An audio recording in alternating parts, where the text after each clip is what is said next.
looks like not very many people in the Democratic Party want President Joe Biden to run for president again in 2024. And unfortunately, the options to replace him as a candidate aren't so great that either. But who knows, maybe you might disagree with me. So why don't we get into what this survey indicates? The survey was done by a data company known as Premise.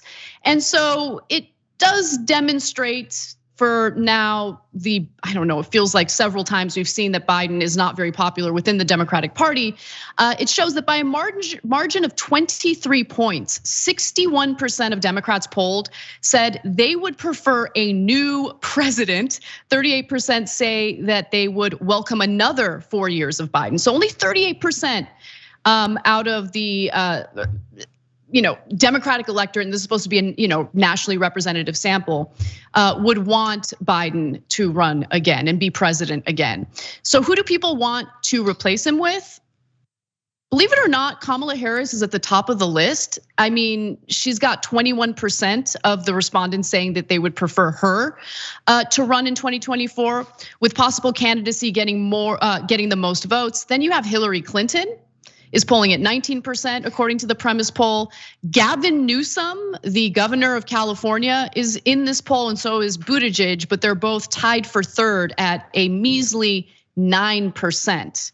And so how does Biden measure up to Trump in a potential rematch? Well, you're gonna have to wait to find out. First, I wanna talk to you guys about what you think about where the electorate is right now in regard to Biden and who really is topping the list, Kamala Harris, to replace him as president in 2024. Yeah, the last part, the Kamala Harris part, is just it's crazy. I mean, Kamala Harris didn't even perform well in the primaries, and I feel as though they were going easy on her. She just couldn't get traction. I understand, as vice president, you're sort of gifted a place at the table, but I don't feel as though she's going to honor that gift with any kind of a real charge.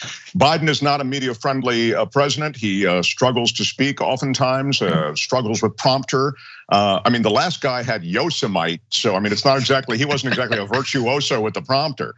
But that said, he was a showboat, and obviously Biden is not. So I guess what I'm trying to say is, in this media environment, Biden doesn't pop, so I cannot kind of understand why his numbers would be soft anyway. Add to that inflation, war, and COVID, and you've got a very tough swamp for him to get his way out of. Last thing, though, I would just say is, it's really the primordial ooze of any sort of polling that matters. So in some sense, these are names that are thrown out. And while it's interesting to talk about, and it might even be instructive on some level, it's still way early.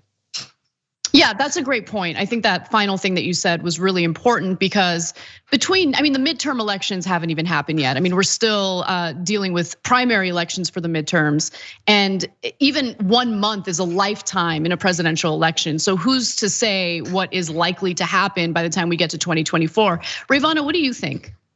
Yeah, I mean, I think that whenever anyone asks me who do I think should primary Joe Biden, I only have two answers. The first is Katie Porter. I love her. I think that she does well across a lot broad factions of the Democratic Party and the constituency.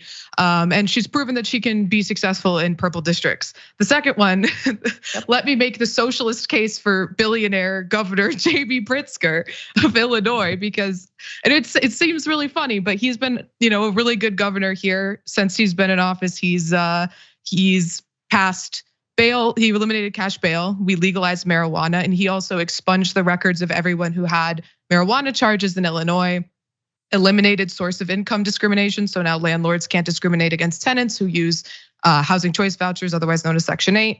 They can't discriminate against tenants who use their primary source of income is Social Security disability. He also gave Chicago teachers unions their bargaining rights back, which was, I mean, what he's done is, despite being what we would consider pretty much a milquetoast Democrat, is he hasn't shunned the activist wing of the party. Mm-hmm. And that's something he's proven, that he listens to the constituents. Sorry, my cat wanted to make an appearance, and that he can deliver on his promises. And that's really what voters are looking for, someone who can deliver on their promises. And we haven't found that in Joe Biden. And that's just the type of candidate we're gonna need moving forward. Yeah, and I mean, we're not talking about the progressive wing of the Democratic electorate simply airing their grievances about Biden. We're talking about the bulk of the Democratic electorate, including typical pro-establishment liberal voters who typically, they're like the ride or dies for candidates like Joe Biden typically, but Biden has failed to fulfill so many promises, including, some of the bold promises that he made on the debate stage, including holding the Saudis accountable for the slaughter of Jamal Khashoggi. He's now buddy-buddy, and of course, some members of the media are rallying in support of Biden because they want to support his efforts to get Saudi Arabia to produce more oil, to lower gas prices and all of that, and also, let's not forget that we have a financial relationship with Saudi Arabia in the form of selling them weaponry. And that's a big favor to the defense industry here in the United States. But all of these broken promises start to add up. And it looks really bad when you not only break the promises, you also have absolutely no camera presence, the inability to make your case, the inability to be a charismatic leader, whether we like it or not, that's an important element of being a leader, of being a president. And he's kind of failed in that regard as well. And I agree with you, Ravana, on Katie Porter. I had a conversation about this with John Idarola not too long ago, and I suggested Katie Porter would actually be a great candidate. And she's doing well in a purple district. She knows how to stick to an economic message that resonates with even some Republican voters, I would argue. So I think she's a strong candidate. To underscore that, she speaks the language of the populace. She has a populist message, which is something that you suggested, Anna, that Biden had. But then, of course, like so many administrations that preceded him, there's no follow through. Katie Porter clearly is an advocate. She reminds me a little of Elizabeth Warren, like a young Elizabeth Warren who'll smack talk the other side and then deliver the goods. I think that's a great notion, Ravana, about Katie Porter. So go ahead, Sarah. Sorry, Anna. Yeah, no problem. I wanted to just quickly get to, where Biden falls if he were to run against Trump in 2024. So in the same poll, numbers show that Biden, 79, and Trump, 76, are tied with 50% of respondents saying they preferred the Democrat and 50% saying that they preferred the Republican when asked. In a general election race between President Joe Biden and former President Donald Trump, who would you prefer?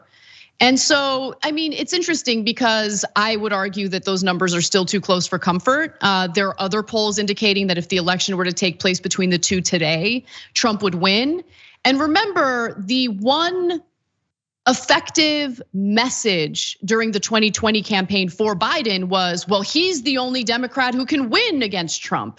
You take that away, and I can understand why Democratic voters are pretty terrified of the notion of Biden running again. And then one final thing I'll mention, just to kind of buttress this and add more weight to it. There's the CNN poll that shows that 75% of Democrats and Democratic-leaning voters want the party to nominate someone other than Joe Biden in the 2024 election.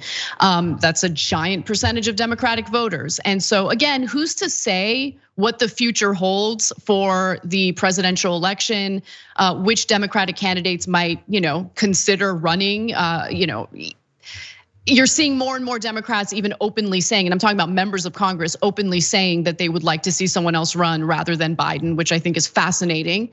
But we'll see what happens. Biden seems to think that, he can win. He hasn't said that he wouldn't, that he wouldn't pull out of the race. So we'll see what happens. He really made a big thing of sort of returning the nation, the soul of the nation, kind of getting us back to magnetic north. And as you suggest, had it not been for the last guy being such a train wreck, so divisive, all the way to divisive understates it. It's likely that Joe Biden would have not shown up on any map in any kind of serious way. So these are weird political times.